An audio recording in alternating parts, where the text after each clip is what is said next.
What's up, y'all? Happy Friday. About to get the weekend underway. Um, don't let your weekend be your weekend. I don't know if you get that, but anyway, um, freaking look, y'all. I had a conversation with somebody yesterday, and it was a pretty awesome conversation. And they were telling me a story about buffaloes and cows. So I didn't want to mess it up. I started to come in here and be like, try to just remember it off the top of my head. Well, I went and I looked this story up, and it's a really cool story. So I'm gonna read it to y'all, and it's very relevant to life and how we respond to things in life with adversity, problems, and stuff like that. So I just kind of want to share the story with y'all, and I think y'all like it as much as I did. It's a really awesome and real story. So it's called Be the Buffalo and Face Life's Storms. There's a great lesson about success and leadership from studying the way that buffalo and cows respond to storms. In Colorado, where I grew up, we are world famous for the Rocky Mountains. What a lot of people don't realize, however, is that the state is divided almost exactly in half. And to the eastern part of the state, there are the Great Kansas Plains. Because of that unique topographical landscape, we are one of the few places in the world where there are both buffalo and cows in such close proximity. When storms come, they almost always brew from the west and roll out towards the east. What cows do is very natural. Cows sense the storm coming from the west, so they start to try to run towards the east. The only problem with that is that if you know anything about the cows, you know they aren't very fast.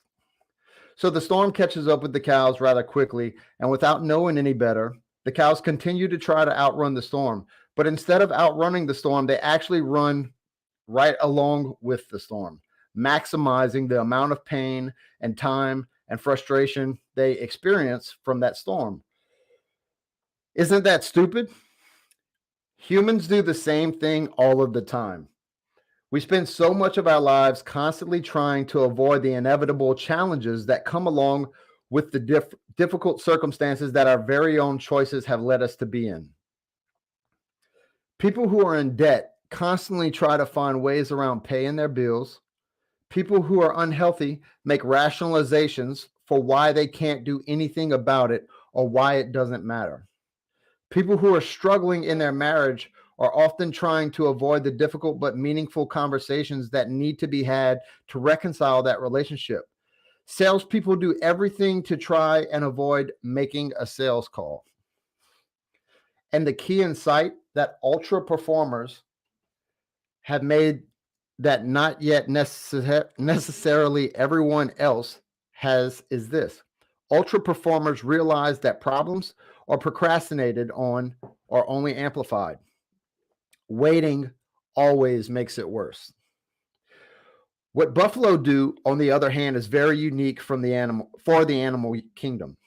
Buffalo wait for the storm to cross right over the crest of the peak of the mountaintop, and as the storm rolls over the ridge, the buffalo turn and charge directly into the storm. Instead of running east away from the storm, they run west directly at the storm. By running at the storm, they run straight through it, minimizing the amount of pain and time and frustration they experience from that storm. Notice how it's the exact same storm. It's such a great metaphor for all of us because all of us are dealing with the same types of storms. We all have some relationship issue or health battle or financial struggle. And we don't always get to choose whether or not we have storms. The only choice we get to have is how we respond to those storms. And more specifically here, when we respond to those storms, this buffalo mentality is very representative of the take the stairs mindset of ultra performers and multipliers. They charge directly into the problems because they realize that procrastination and indulgence are simply creditors that charge you interest. Which direction are you heading? Man, that's it. That's all I have. I just wanted to share that story with y'all. Make sure that y'all had something good to go on a Friday, something to think about over the weekend. And that's it. So thank y'all for tuning in. I appreciate y'all. I love y'all. And I hope y'all have a great weekend. Thank you for checking me out.